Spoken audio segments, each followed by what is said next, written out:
Hey everyone, I have a really important message that I wanted to share with everyone because I feel like it's so important for women and young people, and even just for all of us as we're out living our lives and doing things, that we're watching for each other, watching out for each other, because I never in a million years ever thought that this would happen to me. So I wanted to share my experience with you. So hopefully, if it does happen to you, you can either avoid it, or if you're unable to avoid it, you know what the next steps are to protect yourself and to make sure that you get home safe. But I was in Florida, and I was shopping for a table at Walmart, and a young woman approached me and said she was a missionary from Brazil and asked if she could pray with me. And we had some conversation, and she turned her backpack around and unzipped it and pulled out these two books and said, "Hey, I have these for you." And she handed them to me. And my reflex was to take them. You know, when someone hands you something, you just take it.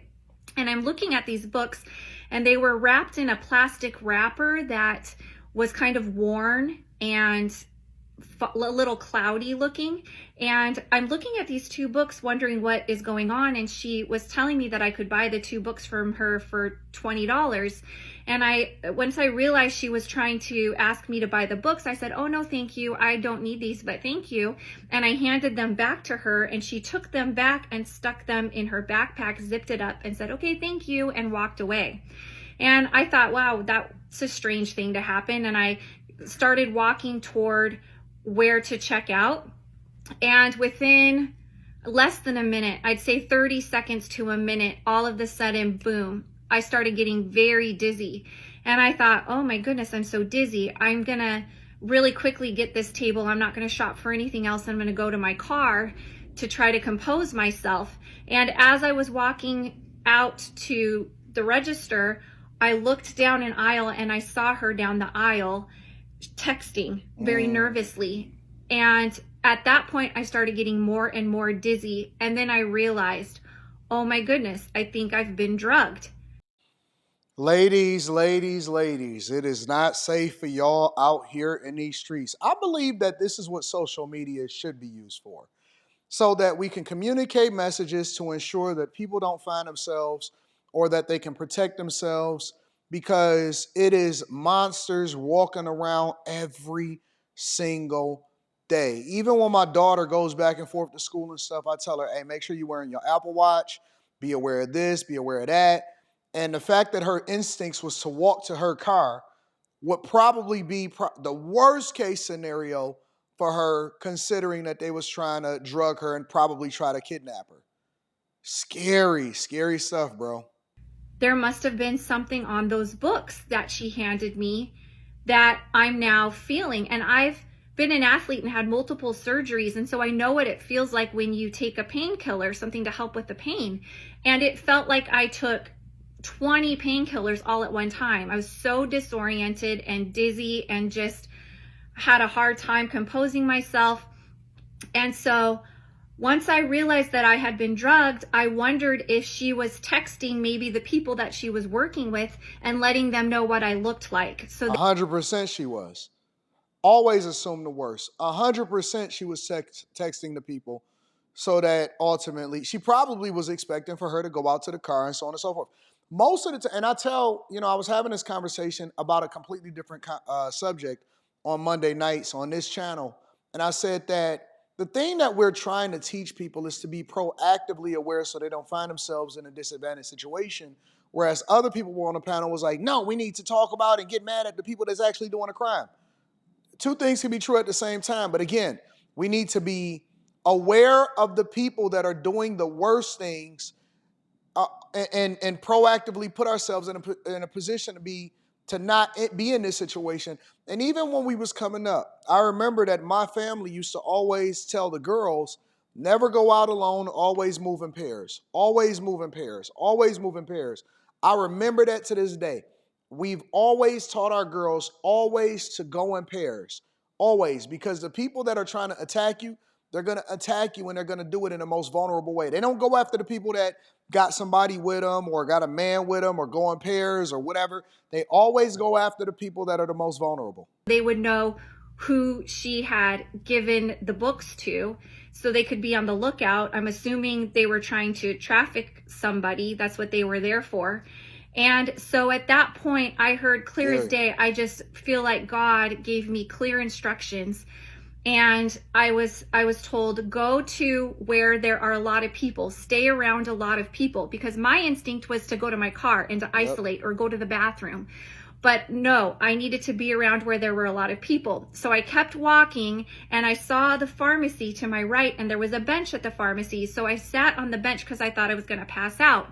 And then again, I heard more instructions. Let them know that you're alone. So I'm assuming so that someone didn't just walk up to me and say, oh, this is my girlfriend, and pretend like they knew me and walk me out of the store, and no one would even question that.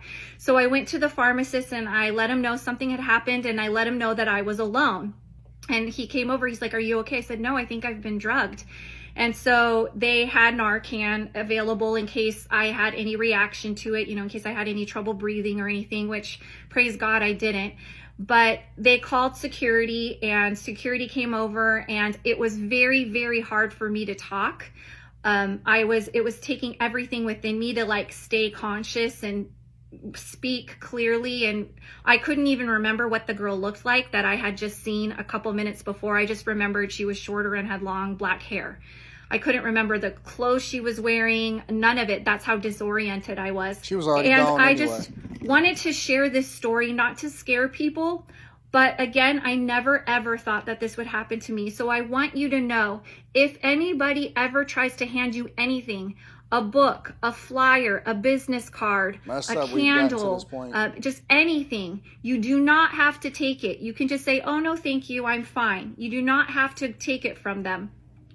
Secondly, if you do end up touching something that might have chemicals or something on it that make you feel dizzy, and you feel it hit you, your instinct is to isolate. It's to go hide. But you need to do the exact opposite. You need to be around a lot of people. Stay where there are a lot of people. Your instinct is to not make a scene and, keep to yourself until it passes. But you need to make a scene. You need to let people know that you're alone, that you don't know anybody else in that area or anybody else in that store where you are. Because I believe that those two decisions are why I'm still here today and why I'm okay. And they were unsuccessful in that. And I thank God that they chose me. Imagine how many people that they probably already didn't got like that, because that's probably not the first time that they ever did that. Because I had the instruction and I knew what to do and I knew where to go to be safe. And I'm so grateful for that. When it hit me, I knew what that feeling felt like because I had had so many surgeries before. And so I knew what was happening to me. And I think of just younger people that maybe don't know what that feels like would think, oh, I'm so dizzy, I'm going to go to my car. And you never know what's waiting for you around the corner. You never know. Be careful. I'm always going to link back to the content creator, so I give proper credit because it's the right thing to do. But we got to be vigilant. You got to be careful. You got to be very, very much aware. If you have daughters, if you have people that you care about, share this video with them. I don't usually tell y'all to share videos, but share this video with them because I think that this story has to get out because we got to start being a lot more vigilant. There's some monsters out here. And when I say it's some monsters, it's some people that have done some things and is looking to do some things that are unthinkable to maybe you or some of the people that you may think is precious to you and you value, and they don't have any good intentions. And they're going to come with, the seemingly, it seems like the best intentions, and they looking to do the worst to you. Let me know what y'all think inside of the comments. Share this video. Make sure y'all tap into the Patreon link is in the description. I love you. I appreciate you. Hopefully this helps somebody.